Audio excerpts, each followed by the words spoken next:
सर्वांना नमस्कार. स्वागत आहे आपलं मराठी चातुर्य कथा या यूट्यूब चॅनलवर. व्हिडिओला सुरुवात करण्यापूर्वी आपल्या चॅनलला सबस्क्राईब करा आणि नवीन नवीन कथांचा आनंद घेत राहा. चला आता सुरुवात करूया आजच्या स्टोरीला. मिलन अभी आधा अधूरा है भाग 119. राहुल, रोहित आणि राणीनं आता त्या मुलीला चांगलीच वर्तुळात घेतली आणि तिच्या बोलण्यावरून रोहितनं ओळखलं की ती किती खरं बोलते. आणि ती गडबड करत म्हणाली, मला माझे पैसे द्या, मी पुन्हा तुम्हाला भेटणार नाही आणि पुन्हा पैसेही मागणार नाही.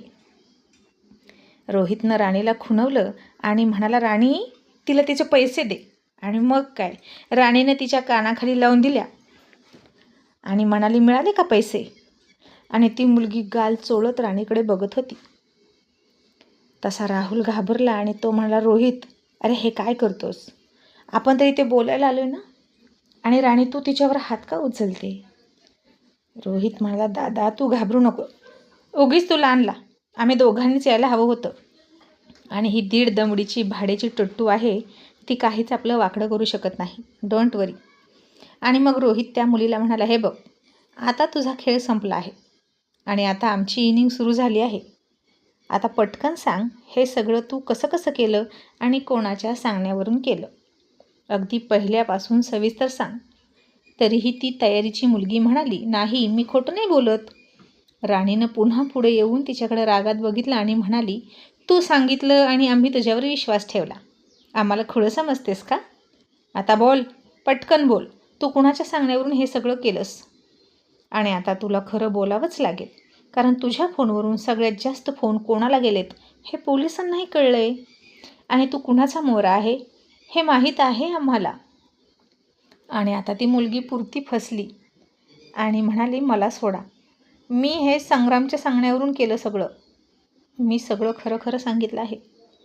आणि राणी म्हणाली, तुला सोडू का? कशाला? पुन्हा एकदा आम्हाला बदनाम करण्याचं षड्यंत्र रचायला? तुला आता असं नाही सोडणार, तुला पोलीस स्टेशनमध्ये घेऊन जाणार म्हणजे जाणार. आणि तू स्वतः होऊन सगळं बोलायचं असं म्हणून तिला पोलीस स्टेशनला घेऊन गेले. आणि राणी रोहितला म्हणाली, अहो मीडियाला सुद्धा बोलवा आणि अख्ख्या जनतेसमोर हे उघड होऊ द्या. आणि आता रोहितही म्हणाला, राणी अगं मीडिया कशाला? मीडियाकडे हे प्रकरण गेलं तर आईबाबांना सुद्धा समजेल आणि त्यांना त्रास होईल. राणी म्हणाली, सर आईबाबांना जो काही त्रास होईल तो आपण सांभाळून घेऊ, पण उठसूट असं कोणीही येईल आणि सूर्यवंशींना बदनाम करेल आणि जनतेची दिशाभूल करतील, म्हणून आपणच जनतेला सावध केलेलं बरं असं मला तरी वाटतं. म्हणजे यानंतर जरी काही आपल्या बाबतीत वेडंवाकडं छापून आलं तरी जनता डोळे झाकून त्यावर विश्वास ठेवण्याआधी निदान हे खरं आहे की खोटं हे पडताळून तरी बघेल. आणि राहुल म्हणाला, मला वाटतं की राणी बरोबर बोलते रोहित. आणि मग रोहितनं मीडियाला सुद्धा बोलवली आणि त्या मुलीला सुद्धा बोलवली. सगळं खरं खरं सांगायला लावलं, पण त्याआधी रोहित आणि राणीनं सगळ्या प्रकरणाचा उलगडा करून सांगितला. आणि हे कारस्थान कोणाचं आहे? त्या संग्राम राजे शिर्केचं असंही सांगितलं. आणि मग ती मुलगी म्हणाली, हो यात रोशनचा काहीच दोष नव्हता, मला हे सगळं करायला सांगितलं होतं असं म्हणून तिनं संग्रामचं नाव घेतलं. आणि आता ही बातमी ऐकून राजे शिर्के हादरला आणि त्याच्या पियेला म्हणाला, अरे ही मुलगी तर आता खूपच डेंजर झाली आहे आणि आपल्या डोक्यावर बसायला लागली, हिचा सुद्धा बंदोबस्त करणं गरजेचं आहे. बहुतेक रोहितकडून ती पैसे घेऊन आपल्या बाजूनं आपल्या विरोधात बोलत असावी. तो पियेसुद्धा आता दचकला आणि म्हणाला, हे काय होऊन बसलं? सगळी बाजी कशी काय पलटली हे त्याला कळेना. आणि मग काही रिपोर्टर संग्रामकडे सुद्धा आले आणि त्यालाच जाब विचारायला लागले की हे सगळं काय आहे. आणि संग्राम म्हणाला, माझा आणि त्या मुलीचा काहीच संबंध नाही, मी तर तिला ओळखतही नाही. रोहित सूर्यवंशी नेहमीच माझ्यावर असे चुकीचे आरोप करतो, त्यानं सिद्ध करावं आणि मग बोलावं. इतक्यात तिथं पोलीसही आले, कारण रोहितनं त्याच्यावर केस टाकली होती, तेही विथ प्रूफ. आणि संग्राम म्हणाला, तुम्ही मला अटक नाही करू शकत इन्स्पेक्टर, तुम्ही माझा माणूस आहात. आणि आता पोलिसांकडे पुरावा होताच आणि ते इन्स्पेक्टर नाईलाजाने त्याला म्हणाले, हे पहा, तिच्या फोनवरून तुम्हाला आलेले फोन आणि तुमच्या फोनवरून तिला गेलेले फोन सगळे स्पष्ट सांगतात की तुम्ही या प्रकरणात सामील आहात. आणि आता नाईलाजाने आम्हाला पुढची कारवाई करावी लागेल, कारण रोहित सूर्यवंशी आता शांत बसणार नाही. त्याच्याशी पंगा घेणं मलासुद्धा परवडणार नाही. तुम्ही थोडे दिवस शांत राहा, मग हे प्रकरणसुद्धा शांत होईल.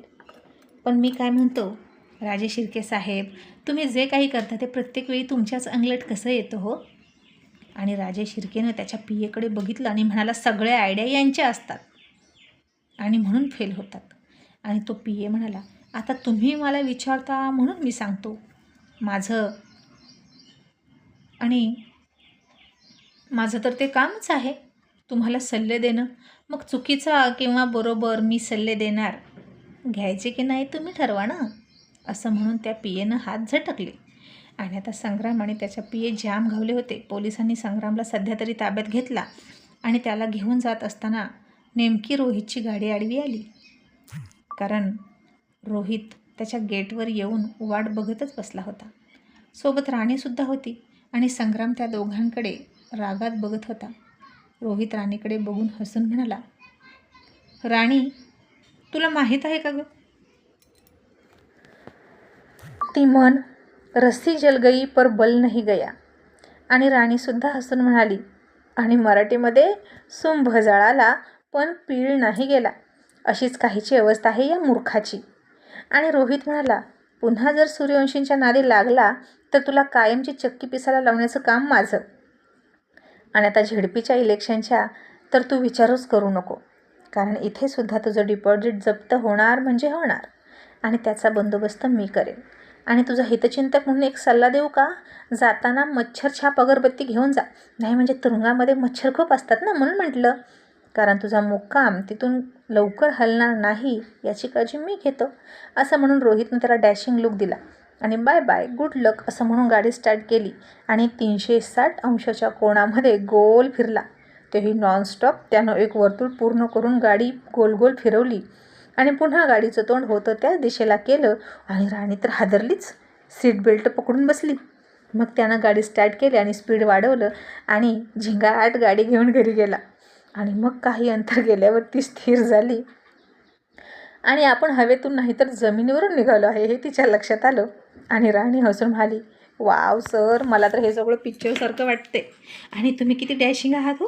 आणि काय ते डायलॉग बाजी, वा वा वा, ये पोलीस स्टेशन है, तुम्हारे बाप का घर नाही. या अमिताभ बच्चनच्या डायलॉगची मला आठवण आली. आणि मला तर असं वाटतं की तुम्ही ना रिअल लाईफ हिरो आहात, फक्त गाणं म्हणत नाही आणि डान्सच करत नाही. आणि माझ्या या मतावर तुम्हाला काय वाटतं?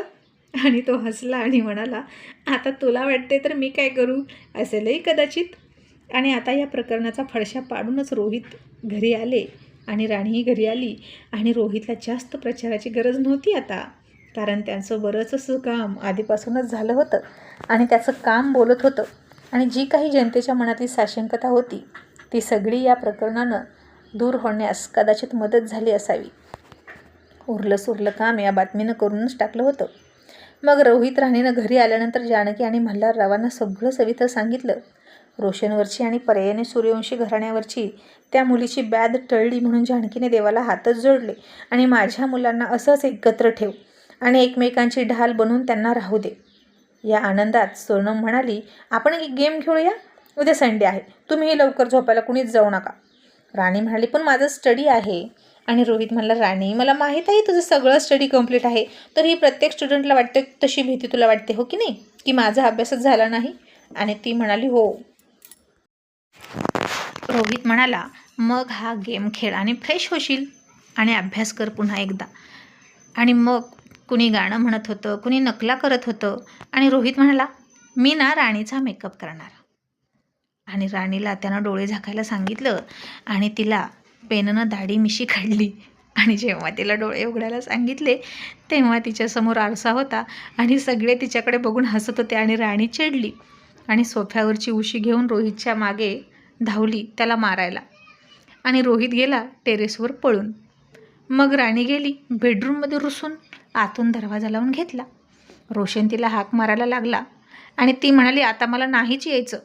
आणि सोनम तिला आणखीन चिडवत म्हणाली, ताई, कळलं बरं का आम्हाला, तुम्ही इथे का आलाय आणि रूममध्ये का गेलात. आता तुम्हाला पटकन झोपायचं आहे ना, म्हणून हा सगळा ड्रामा केला ना रोहित भाऊजी आणि तुम्ही. म्हणजे आता तुम्ही इथे आला मग तेही पाठीमागून येणार आणि रुसण्याचा बहाणा केला तुम्ही आणि तुम्हाला मनवण्याचा बहाणा करणार ते, आणि आमच्यामधून बरोबर तुम्ही इथे निसटून आला. आणि राणी म्हणाली, सोनं मग असं काहीच नाही, तू बघ, मी यांना अजिबात आतमध्ये घेणार नाही, असं म्हणाली. आणि राणी झोपली. आणि रोहित दरवाजा वाजवून म्हणाला, राणी दार उघड, दार उघड, मला झोपायला येऊ दे. राणीनं दरवाजा उघडलाच नाही, झोपली म्हणाली आणि अभ्यास करत बसली. आता सगळे झोपायला गेले आपल्या आपल्या खोलीत आणि त्याला अख्खी रात्र सोफ्यावर काढावी लागली. मग दुसऱ्या दिवशी संडे होता. राणी रूममधून बाहेर आली आणि समोर बघितलं तर रोहित झोपला होता आणि खट्याळ राणीच्या डोक्यात त्यालाही त्रास देण्याचं काहीतरी सुचलं. त्याला अशीच कशी सोडणार होती ती.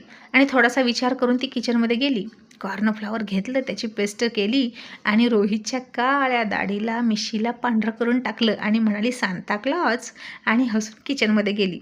रोहित अजूनही सोफ्यावर झोपला होता आणि जो येईल तो त्याला बघायचा आणि खूप हसायचा. आणि जेव्हा त्याने डोळे उघडले तेव्हा अख्खी फॅमिली त्याच्यासमोर होती आणि त्याच्याकडे बघून हसत होते. रोहित चकित होऊन म्हणाला, काय झालं, तुम्ही असे हसताय का मला? मग राणी आली आणि त्याच्यासमोर आरसा पकडला आणि स्वतःलाच आरशात बघून रोहित दचकला आणि म्हणाला, हे काय आहे? आणि राणी म्हणाली, रात्री काय होतं त्याचा हा बदला, आणि किचनमध्ये गेली. बाकी सगळे हसून निघून गेले आणि रोशन म्हणाला, वाव दादा, किती सुपर दिसतोयस तू, एकदम अँग्री यंग पण ओल्ड मॅन. रोहित आता किचनमध्ये गेला आणि म्हणाला, हे काय आहे ग, तुला तर ना आता, असं म्हणून तिच्या दिशेने धावणार इतक्यात राणी मागं फिरली, हातामध्ये गरम ओलातनं घेऊन म्हणाली, सर पुढे येऊ नका नाही तर चटका देईन. रोहितला वाटलं, ती कशाला मला चटका देईल, उगीच थापा मारते, म्हणून त्यानं ते उलटनं, तू मला चटका देशील का, तर दे ना, असं म्हणून ते उलटनं टोकाला पकडलं आणि खरंच ते गरम झालं होतं. आणि रोहित चटकापासून ओरडला आणि बेडरूममध्येच निघून गेला. राणीला वाटलं, यांनी नाटक केलं का घाबरण्याचं, मी तर उलटनं गरम केलं नव्हतं. मग पण आता तिच्याही नकळत त्या गॅसवर त्याचं टोक आलं होतं आणि ते गरम झालं होतं. तिनंही हात लावून बघितलं आणि तिलाही चटका बसला आणि ती हसायला लागली. आणि इकडे मेघना संग्रामला फोन करायला बघत होती, पण संग्राम होता पोलीस स्टेशनमध्ये. त्याचे जामीन मिळवण्याचे प्रयत्न सुरू होते, पण काल शनिवार होता, आज रविवार, त्यामुळे कोर्ट बंद आणि त्याला जामीन मिळत नव्हता. आणि 2 रात्री तरी त्याला तिथं थांबावं लागणार होतं. मग सपनानं त्या पीएला फोन केला आणि म्हणाली, आज रविवार आहे, सुट्टी आहे ना कॉलेजला, तर पेपर लीक करण्याचं काम आज होऊ शकतं. आणि तो पीएला म्हणाला, चालेल, आज रात्री काम होईल. मग आज राणीनं आणि त्या सोनमनं खूप छान नाश्ता बनवला. सगळे खुश होते, पण रोहित रुसलेला होता राणीवर. मल्हारराव आणि जानकी नाश्ता करतानाच पेपर वाचतच राणीचं कौतुक करत होते आणि पेपरमध्ये सगळं व्यवस्थित छापून आलं होतं, काल जे काही राणी बोलली होती ते. पण आता मल्हारराव राहुल आणि रोशनला म्हणाले, अरे तुम्ही आम्हाला का नाही काही सांगत, तुम्ही मुलं पण ना, स्वतःच सगळे निर्णय घेता.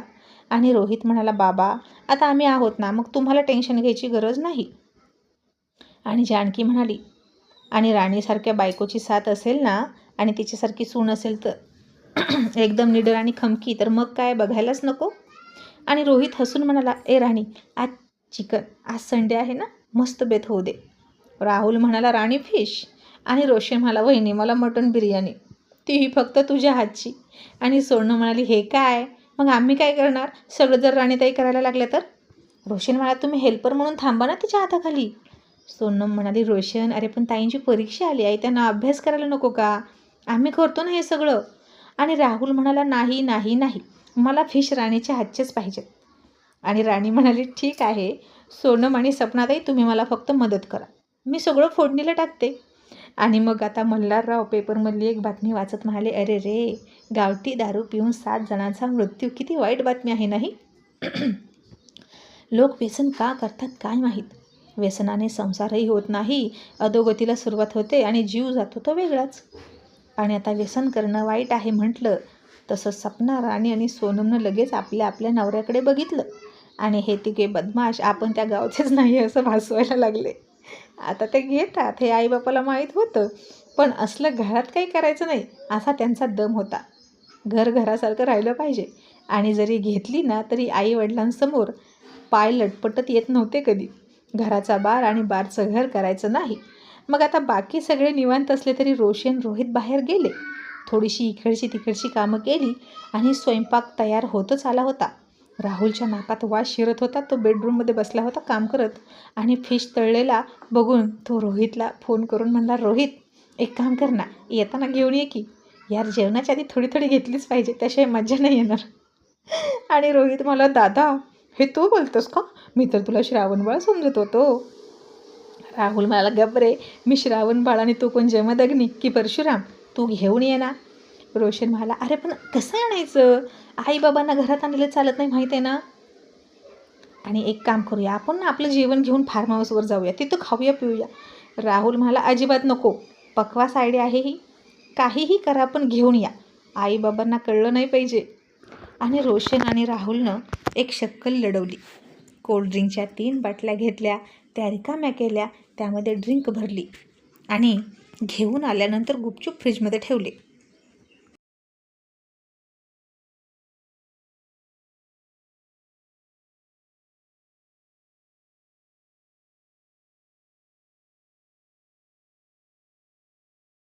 आणि स्वयंपाक करून करून कंटाळलेली राणी, घामाघूम झालेल्या राणीनं फ्रीज उघडला आणि एक कोल्ड्रिंकची बाटली घेऊन प्यायला लागली. तिला थोडी वेगळी चव लागली. तिनं डोळे मोठे केले आणि त्या बाटलीकडे पुन्हा एकदा बघितलं. ती चव तिला आवडली. तिनं अख्ख्या अर्ध्या लिटरची बाटली पिऊन संपवली आणि जेवायला थोडासा टाईम आहे तोपर्यंत थोडा अभ्यास करते असं म्हणाली आणि बेडरूममध्ये गेली. आणि काही वेळातच आता तिला एक वस्तू 2-2, 3-3 दिसायला लागल्या. अक्षरंसुद्धा जास्त दिसायला लागली. आणि इकडे बाहेर लंचची तयारी करून सगळ्यांना बोलवलं. सोनम वाढत होती आणि मस्तपैकी राहुल, रोशनने आपली आपली बाटली घेतली जेवणाच्या प्लेट शेजारी, आणि आम्ही कोल्ड्रिंक पीत पीत खाणार असं म्हणाले. आणि आता कोणाला काही कळलं नाही खरंच की ते कोल्ड्रिंक पीत आहेत असं वाटलं. रोहितनं त्याची बाटली बघितली, त्याची बाटली रिकामी होती. आणि रोहितनं उलटी पालटी करून बघितली, हलवून बघितली, एक थेंबही तिच्यातून बाहेर आला नाही. आणि रोहित मला, हे काय, माझी बाटली कुणी रिकामी केली? आणि सोनम म्हणाली, रोहित होता मगाशी, राणीताईला तहान लागली होती ना आणि तिनं घेतली. आणि रोहितनं मारला डोक्यावर हात. आणि राहुल, रोशननी सुद्धा चकित होऊन डोळे मोठे केले. आणि आता मेलो, जी गोष्ट चोरून करायची तिचा बोबाटा होणार. कारण राणीला चढली आणि ती बाहेर आली तर कोल्ड्रिंक म्हणून जे पिलं त्यानं नशा कशी आली हे ओळखायला जानकीला वेळ नाही लागणार. आणि आपलं भांडाफोड होणार आणि घरात दारू आणली म्हणून शिक्षा मिळणार ती वेगळीच. आणि रोशननं लगेच राहुलनं त्याच्या शेजारी बसलेल्या रोहितच्या कानात सांगितलं की तू पटकन आता आतमध्ये जा, राणीला दिवसभर तिची उतरेपर्यंत अजिबात बाहेर येऊ देऊ नको, नाहीतर आपलं काही खरं नाही. आणि सपना म्हणाली, सोनम अगं राणीला तरी हाक मार, तिला म्हणावं नंतर स्टडी कर, आधी खा. आणि सोनम राणीला हाक मारायला गेली तसा रोहित पटकन तिच्या यादी पळतच गेला आणि दरवाजा उघडून मी राणीला बोलवतो असं म्हणाला. आणि आता ती माझ्या मर्जीशिवाय बाहेर येणार नाही. आणि सोनम म्हणाली, असं का रोहित दादा? तो म्हणाला, रात्रीच आमचं भांडण मिटलं नाही अजून, आणि तिनं मग अशी मला चटका पण दिला आणि आता मला तिला त्रास द्यायचा आहे. इतक्यात राणी पाठीमागून बडबड करतच आली आणि म्हणाली, सर मला हे 3-3 का दिसतं आणि पुस्तकातली अक्षरंसुद्धा 3-3 दिसतात. तसं रोहितनं तिच्या कमरेत मिठी मारली, तिच्या ओठांवर ओठ टेकवले आणि तिला बोलू दिलंच नाही. आणि आता हे सगळं बघून सोनम लाजली आणि पळतच डायनिंग टेबलकडे गेली. आणि रोहितनं दरवाजा लावून घेतला. आणि आता रात्री राणीचं रूममध्ये सुरू झालं की जरासा झूम लो मैं असं म्हणून ते बेडवर चढायची आणि रोहित म्हणायचा, नको नको खाली बस. आणि आता बेडरूममध्ये राणी काय धिंगाणा घालणार आणि रोहितच्या डोक्याला किती ताप होणार हे पाहूया पुढच्या एपिसोडमध्ये.